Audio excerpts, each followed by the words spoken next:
They told us nobody was crossing that river. The engineers said it first, then the lieutenant said it, then a colonel I never met said it over a radio that barely worked. Nobody, not tonight, not in that current.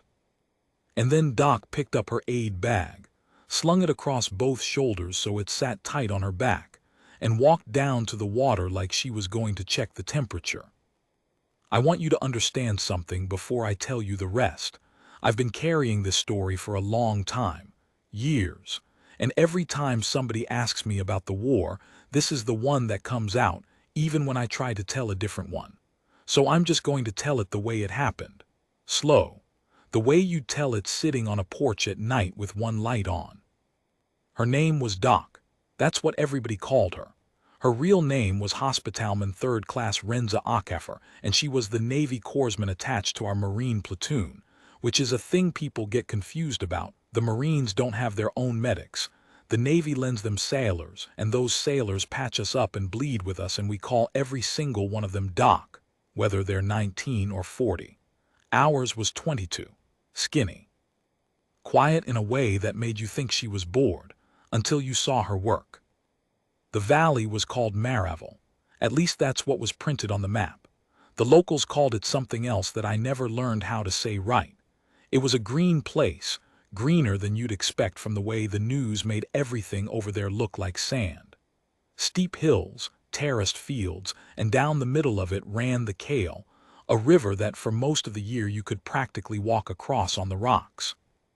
But it was monsoon season. And in monsoon season, the Kale wasn't a river you walked across. It was a brown, fast, swollen animal. It carried trees. It carried whole roofs sometimes. You'd see something dark roll past in the current and you couldn't tell if it was a log or a goat or something worse, and you learned not to look too long. We had a squad on the far side. First squad, 13 Marines under a sergeant named Bo Castellano. They'd crossed 2 days earlier when the water was lower, using a footbridge, an old concrete and cable thing the locals had built decades ago. Their job was simple on paper. Hold a small ridge that overlooked the valley road, watch for movement, sit tight, come back in 72 hours. Simple on paper. Then the rain came down like the sky had a grudge, 2 full days of it. And on the second night the river rose so high and so fast that it tore the footbridge clean out of the rock. I heard it go. I was on watch on our side. There was this long groan, like metal complaining, and then a crack you felt in your teeth, and then nothing but the water. By morning the bridge was just 2 stubs of concrete on either bank with a few cables hanging into the current, whipping back and forth like loose wires. And first squad was on the other side, cut off. At first we weren't worried. Not really worried. They had food. They had ammo. They had a working radio, and Bo Castellano was the kind of sergeant who could keep men calm just by sounding board on the net. The plan was to wait out the weather, get a helicopter in once the clouds lifted, and lift them out or drop us a bridge or whatever the smart people decided. Then 2 things happened that turned a problem into a nightmare. The first thing was the weather got worse, not better. The ceiling dropped so low you couldn't see the tops of the hills. No helicopter was flying into that. Not ours, not anybody's. The second thing was the radio call at 300. I was awake for it. A lot of us were. You don't sleep great when your friends are stuck across a river that's still rising. The radio crackled and it was Bo's voice, and his voice was wrong. Bo never sounded rushed. That night he sounded rushed. They'd been hit. Not a big attack. That was almost the cruel part. It wasn't some massive assault you could understand. It was a small probing thing in the dark. A few fighters who'd worked their way up the far slope, fired into the position, dropped a couple of grenades, and faded back into the rain before first squad could even get a good look at them. But in those 30 seconds, 3 Marines went down. One was hit in the leg, one in the shoulder and chest, and one, a kid named Tully, 19 years old from somewhere in Ohio. Tully was hit bad, gut and lower. Bo didn't say the word dying on the radio. You don't. But the way he asked 3 separate times in 3 different ways whether there was any chance at all of getting a corpsman across, that told all of us what he wasn't saying. First squad didn't have a corpsman with them. That's the thing nobody planned for. The way it worked out when they crossed 2 days earlier, the corpsman who was supposed to go with them had rolled an ankle so bad he couldn't walk, and there'd been a shuffle, and in the shuffle first squad went over with a combat lifesaver, a regular Marine with extra first aid training instead of an actual medic. It was supposed to be fine. 72 hours. Watch a road. So now you had 3 wounded Marines. One of them dying, on the far side of a river nobody could cross, in weather no aircraft could fly, with no doctor and no medic, and a Marine combat lifesaver doing everything he knew how to do and running out of everything he knew how to do. And on our side you had Doc Okafor, standing at the back of the command tent, listening, not saying a word. I remember looking at her face in the light of the radio. She wasn't reacting the way the rest of us were. We were cursing, packing, looking at the maps like the maps were going to grow a bridge. She just stood very still and looked at the wall of the tent like she was reading something written on it that none of us could see. The lieutenant, a decent man, young, in over his head like all of us, he got off the radio and he said it plain. Nobody's crossing tonight. There's no way across. We hold, we keep them on the net, we pray for the weather, and at first light we figure something out. And that's when Doc spoke for the first time. She said, by first light Tully's dead. She didn't say it dramatic. She said it the way you'd read a temperature off a thermometer. A fact. And the tent went quiet because everybody knew she was right and nobody wanted to be the one who agreed with her out loud. The lieutenant looked at her. Doc, there is no crossing. The engineers say the current's pushing 30 miles an hour with debris. You go in that water, you're not a rescue, you're a second body. And Doc nodded, like she'd already done that math herself, like she'd done it 3 times before any of us even started. And then she walked out of the tent. I thought that was it.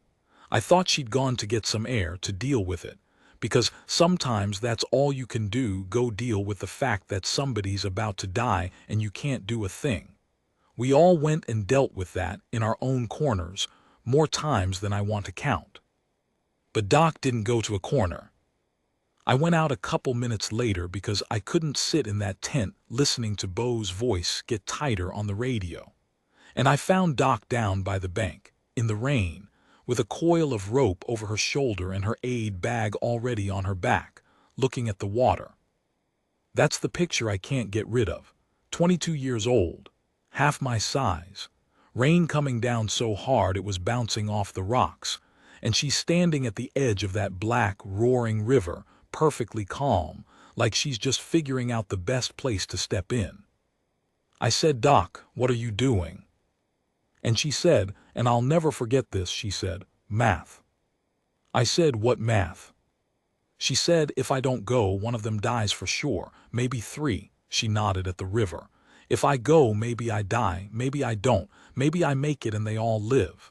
She looked at me. That's better math than sitting here. I told her she was crazy. I told her the lieutenant said no.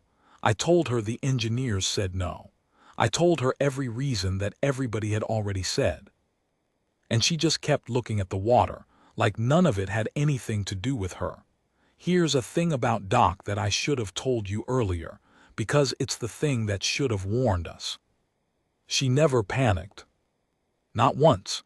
Not in 3 combat patrols, not when we got hit on the road south of the valley, not when a kid lost a foot to a buried charge and was screaming loud enough to be heard over the gunfire. Everybody else's hands shake the first time. Hers didn't. She'd kneel down in the middle of the worst thing you ever saw and her hands would just go to work, slow and exact, like she was folding laundry. We used to joke that Doc didn't have a fear setting, that somebody forgot to install it. We thought it was a good thing. That night I started to understand it was something else. It wasn't that she didn't feel fear. It's that fear didn't get a vote. She'd hear it, and then she'd set it down on the table next to all the other facts, and then she'd decide what to do based on the whole table, fear included, fear not winning. So when I went and got the lieutenant, and I did, I ran and got him because I thought he'd stop her. What I'd actually done was bring an audience to watch her decide. The lieutenant came down to the bank. He started in on her. Order almost. Doc, you are not going in that water, that's not a request. And Doc turned around and she did something I've thought about for years. She didn't argue. She didn't raise her voice. She just asked him a question. She said, "Sir, if that was your brother on the other side, and you knew you could swim, would you stand here?" And the lieutenant, God bless that man, because a lot of officers would have dug in just to keep their authority, the lieutenant didn't answer. Because there was no answer. He just stood there with the rain running off his helmet, and his mouth worked a little, and nothing came out. And in that silence, something shifted in all of us. Because here's the strange part. We'd been treating nobody can cross as a fact like gravity.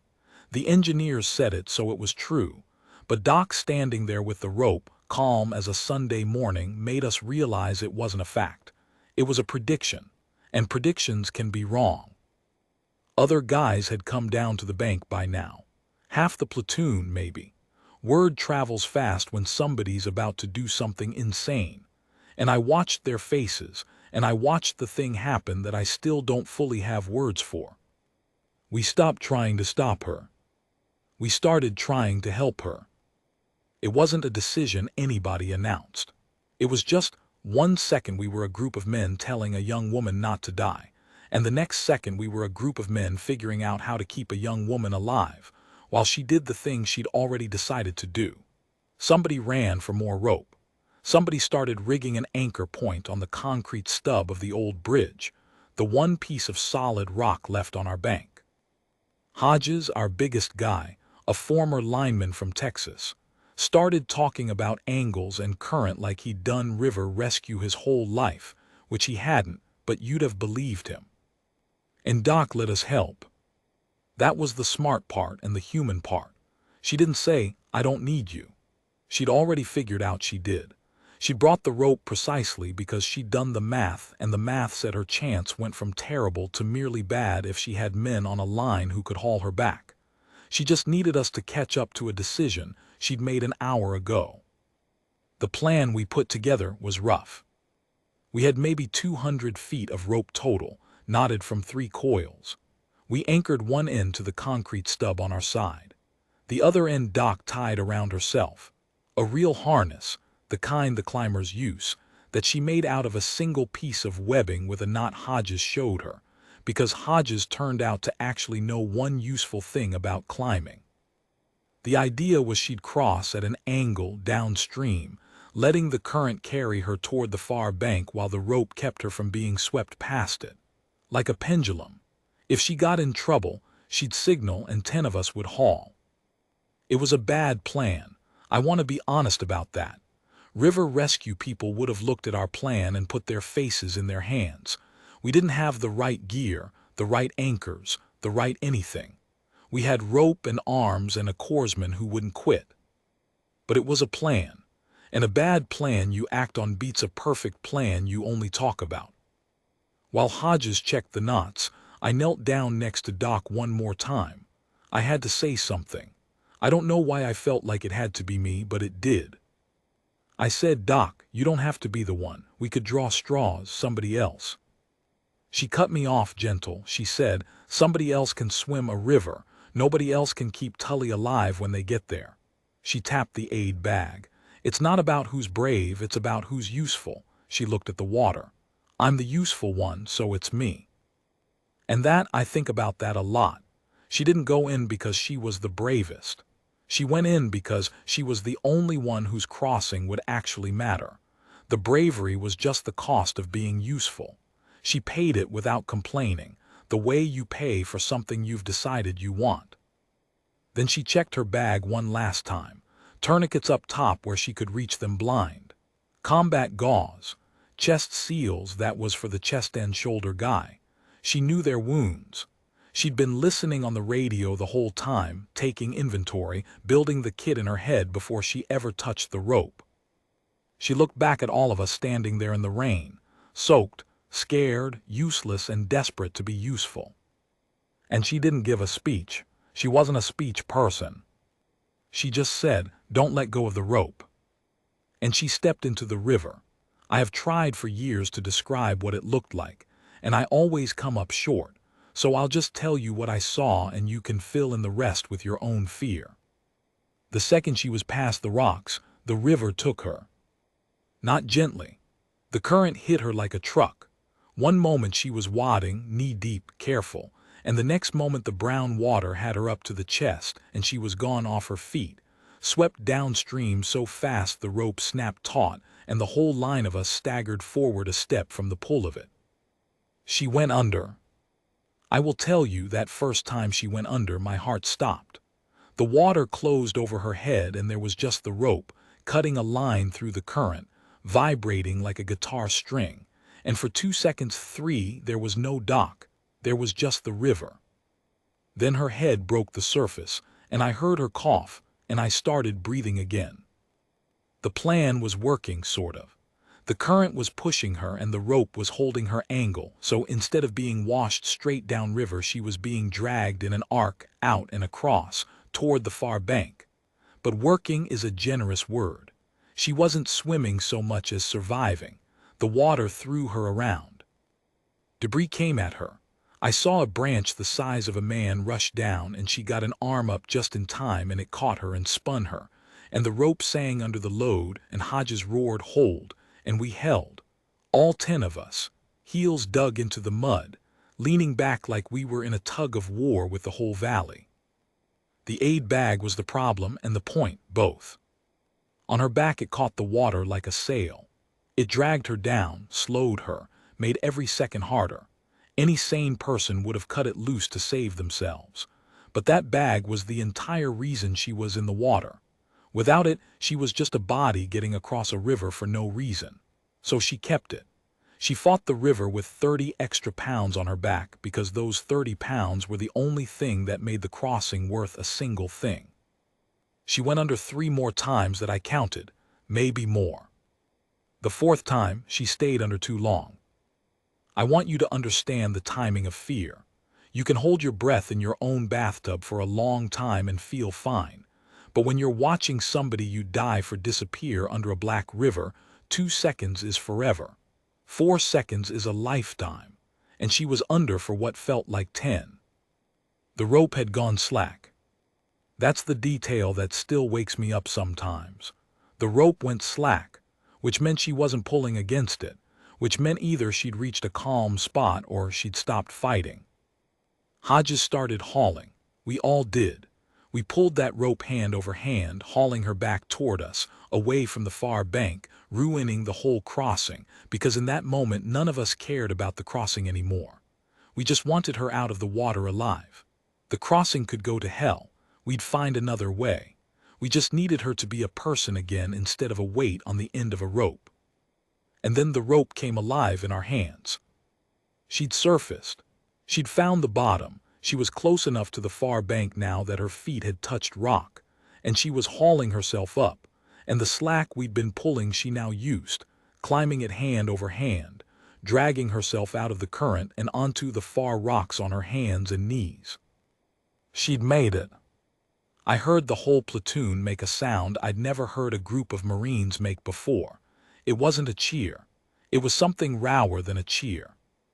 It was relief that came out of 40 men at once, this ragged, broken shout. And then we were laughing and some of us were crying and pretending it was rain, which it mostly was.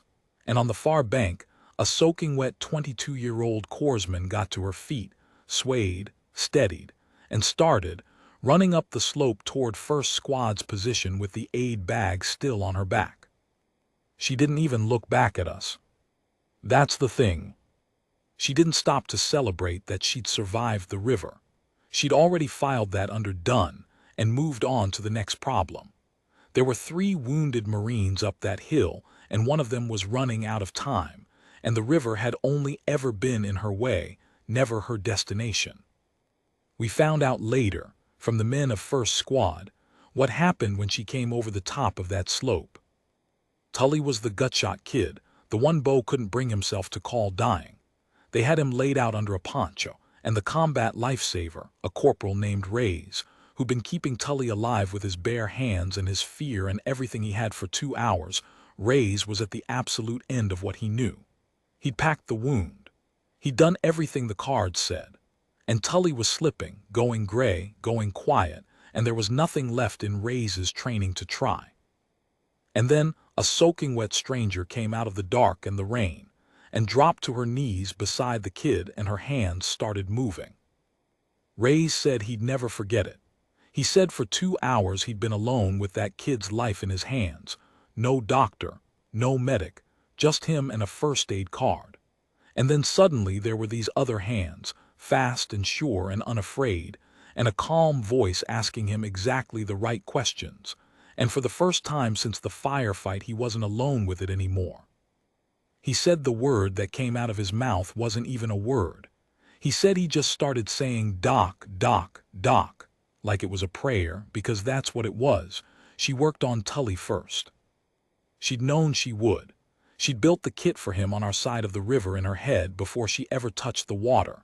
She got into that wound, found what Rays couldn't find in the dark with no training, and she did the things that I won't describe in detail because they're hers and they're medical, and they're not the kind of thing you put in a story for the drama. I'll just say she stopped what was killing him, slowed it anyway, bought him time. Turned dying back into wounded, which is the whole difference in the world. Then she went to the shoulder and chest Marine and sealed his chest and got his breathing under control. Then the leg. She worked for hours. The rain didn't stop. There was no light except red lens flashlights and the occasional far-off flicker of lightning. She worked in the mud on her knees, soaked to the bone and shaking with cold she refused to acknowledge, going from man to man, checking, adjusting, checking again. First squad said she never sat down. Not once. They tried to put a dry poncho over her and she shrugged it off because it got in the way of her hands. And here's the part that I think is the truest part of the whole story. Crossing the river was the loud thing, the dramatic thing, the thing that ends up in a title. But the river took her maybe 4 minutes. The real work was the next 6 hours in the dark, in the rain, doing the slow, unglamorous business of keeping 3 men alive minute by minute by minute, with no relief, no doctor to take over, no helicopter coming, nobody to tell her she could stop. Just her and her bag and 3 Marines who needed her to not get tired. And she didn't get tired, or if she did, she didn't let it have a vote. Now I want to be careful here because I don't want to lie to you and make this prettier than it was. This is where a lot of stories cheat. They'd tell you she saved all 3 and the sun came up and everybody hugged. War doesn't always pay out like that. The leg Marine lived. Easy in the end, she'd stabilized him in 20 minutes and he was cracking jokes by dawn, bad ones, the kind you make when you're scared and alive. The chest and shoulder Marine lived. It was closer than the leg, but she'd sealed him up right and his breathing held, and he made it to the evacuation and he made it home. Tully, the kid from Ohio, 19 years old, the one she'd crossed the river for. Tully lived through the night. I want to say that clearly because for a long time when I told this story, I'd rush past it, because the truth is more complicated than a clean win, and I didn't trust people to sit with complicated. Tully lived through the night. He lived through the morning. When the weather finally broke a little after dawn and the first helicopter clawed its way into the valley through the clouds, Tully was alive on the stretcher, and the flight medics took over and the bird lifted off, and Doc finally, sat down on a wet rock and let somebody put a poncho over her shoulders. Tully made it to the surgical hospital. He went through more surgeries than I can count. He lost part of himself in there. There are things a gut wound takes that they can't give back, but he lived. He went home. He's alive right now today as I'm telling you this. He's got kids. He named one of them well. I'll get to that. The point is, she crossed an uncrossable river in the dark in the flood and she did not save him by herself. Rays kept him alive for 2 hours before she ever got there, and the flight medics and the surgeons finished what she started. She'd be the first one to tell you that. She always hated it when people made it sound like she was the only one who did anything that night. I was one link, she'd say. Ray's held the line 2 hours alone. I just showed up and added a link. But here's what I'd say back to her every time, and what I'll say to you now. Without that one link, the chain breaks. Ray's 2 hours mean nothing if nobody comes. The surgeons never get the chance if the kid doesn't survive the night. She was the link that connected trying to saved.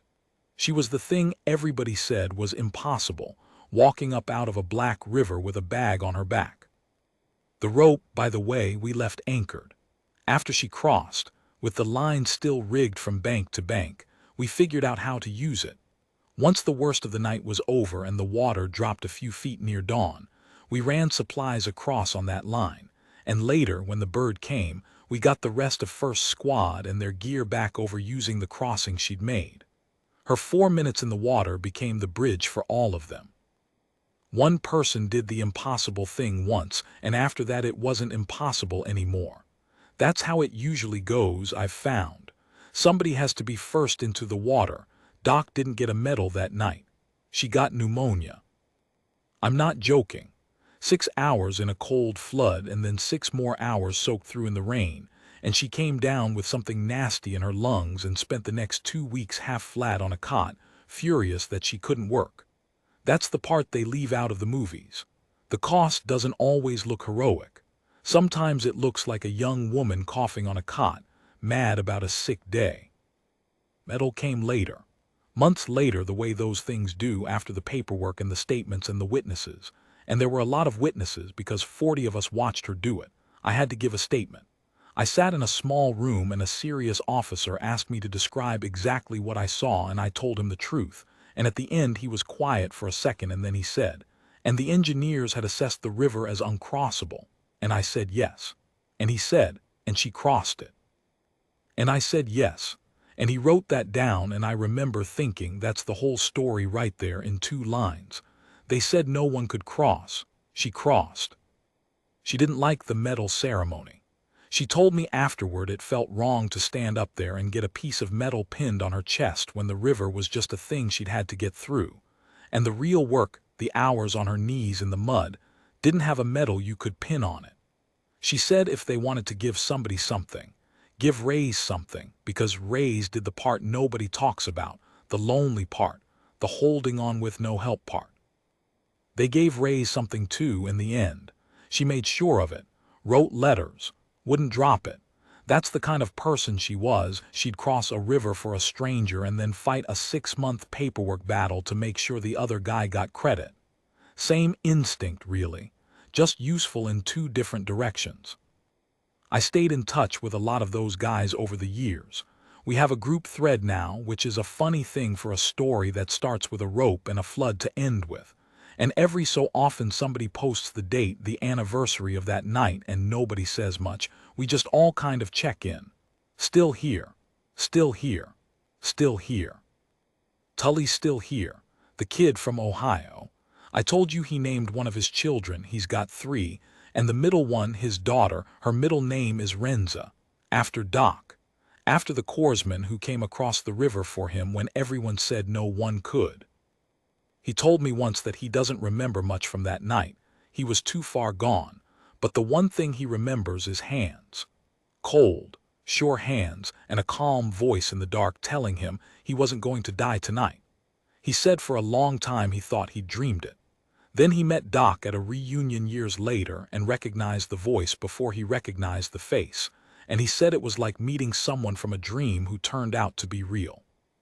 As for Doc, she got out a few years after that, went to school, became a real doctor, an actual physician, the kind with the long degree, and last I heard she works in an emergency room somewhere in the Midwest, doing on a Tuesday night what she did on that riverbank, just with better lighting and dry clothes. People come in on the worst day of their lives and her hands go to work, slow and exact, unafraid, and she sends them home to their families, and she does not make a big deal out of it. I doubt half the people she saved, since no, she once crossed a flooded river in the dark with a bag on her back. Why would they? She'd never tell them. She'd think it was bragging. I asked her once, years after, both of us older, sitting somewhere quiet, I asked her if she'd been scared that night, standing at the edge of that water, knowing what the river could do. And she thought about it. She always thought before she answered, even small questions. And she said, terrified. I said, then how'd you step in? And she said something I've carried ever since. She said, being scared and not going that I could live with for a night, not going and then living with it the rest of my life that I couldn't. She shrugged. So really going in was the easy way out. I just took the path I could survive afterward. I think about that more than almost anything anyone's ever said to me. We talk about courage like it's the absence of fear. It isn't. Hers was the most frightened thing I ever saw a person do. Courage was just choosing the version of the story she could live inside of for the rest of her life, and then paying whatever it cost to make that version true. They said no one could reach the Marines. They were right in a way. No one could. It took all of us, the rope, the arms in the mud, raises 2 lonely hours, the flight medics, the surgeons, a whole chain of people who refused to let the kid go. But somebody had to be first into the water. Somebody had to make the impossible thing into a thing that had already been done, so the rest of us could follow. And that somebody was a 22-year-old corpsman who did the math, decided she was the useful one, and stepped into a black river while everyone she loved screamed at her not to, and then Doc picked up her aid bag, slung it across both shoulders so it sat tight on her back, and walked down to the water like she was going to check the temperature. I want you to understand something before I tell you the rest. I've been carrying this story for a long time, years, and every time somebody asks me about the war, this is the one that comes out, even when I try to tell a different one. So I'm just going to tell it the way it happened. Slow. The way you'd tell it sitting on a porch at night with one light on. Her name was Doc. That's what everybody called her. Her real name was Hospitalman 3rd Class Renza Ackefer, and she was the Navy corpsman attached to our Marine platoon, which is a thing people get confused about. The Marines don't have their own medics. The Navy lends them sailors, and those sailors patch us up and bleed with us, and we call every single one of them Doc, whether they're 19 or 40. Ours was 22. Skinny. Quiet in a way that made you think she was bored, until you saw her work. The valley was called Maraval. At least that's what was printed on the map. The locals called it something else that I never learned how to say right. It was a green place, greener than you'd expect from the way the news made everything over there look like sand. Steep hills, terraced fields, and down the middle of it ran the Kale, a river that for most of the year you could practically walk across on the rocks. But it was monsoon season. And in monsoon season the Kale wasn't a river you walked across. It was a brown, fast, swollen animal. It carried trees. It carried whole roofs sometimes. You'd see something dark roll past in the current and you couldn't tell if it was a log or a goat or something worse, and you learned not to look too long. We had a squad on the far side. First squad, 13 Marines under a sergeant named Bo Castellano. They'd crossed 2 days earlier when the water was lower, using a footbridge, an old concrete and cable thing the locals had built decades ago. Their job was simple on paper. Hold a small ridge that overlooked the valley road, watch for movement, sit tight, come back in 72 hours. Simple on paper. Then the rain came down like the sky had a grudge, 2 full days of it. And on the second night the river rose so high and so fast that it tore the footbridge clean out of the rock. I heard it go. I was on watch on our side. There was this long groan, like metal complaining, and then a crack you felt in your teeth, and then nothing but the water. By morning the bridge was just 2 stubs of concrete on either bank with a few cables hanging into the current, whipping back and forth like loose wires. And first squad was on the other side, cut off. At first we weren't worried. Not really worried. They had food. They had ammo. They had a working radio, and Bo Castellano was the kind of sergeant who could keep men calm just by sounding board on the net. The plan was to wait out the weather, get a helicopter in once the clouds lifted, and lift them out or drop us a bridge or whatever the smart people decided. Then two things happened that turned a problem into a nightmare. The first thing was the weather got worse, not better. The ceiling dropped so low you couldn't see the tops of the hills. No helicopter was flying into that. Not ours, not anybody's. The second thing was the radio call at 300. I was awake for it. A lot of us were. You don't sleep great when your friends are stuck across a river that's still rising. The radio crackled and it was Bo's voice, and his voice was wrong. Bo never sounded rushed. That night he sounded rushed. They'd been hit. Not a big attack. That was almost the cruel part. It wasn't some massive assault you could understand. It was a small probing thing in the dark. A few fighters who'd worked their way up the far slope, fired into the position, dropped a couple of grenades, and faded back into the rain before first squad could even get a good look at them. But in those 30 seconds, 3 Marines went down. One was hit in the leg, one in the shoulder and chest, and one, a kid named Tully, 19 years old from somewhere in Ohio. Tully was hit bad, gut and lower. Bo didn't say the word dying on the radio. You don't. But the way he asked 3 separate times in 3 different ways whether there was any chance at all, of getting a corpsman across, that told all of us what he wasn't saying. First squad didn't have a corpsman with them. That's the thing nobody planned for. The way it worked out when they crossed 2 days earlier, the corpsman who was supposed to go with them had rolled an ankle so bad he couldn't walk, and there'd been a shuffle, and in the shuffle first squad went over with a combat lifesaver, a regular Marine with extra first aid training instead of an actual medic. It was supposed to be fine. 72 hours. Watch a road. She just said, don't let go of the rope. And then she crossed.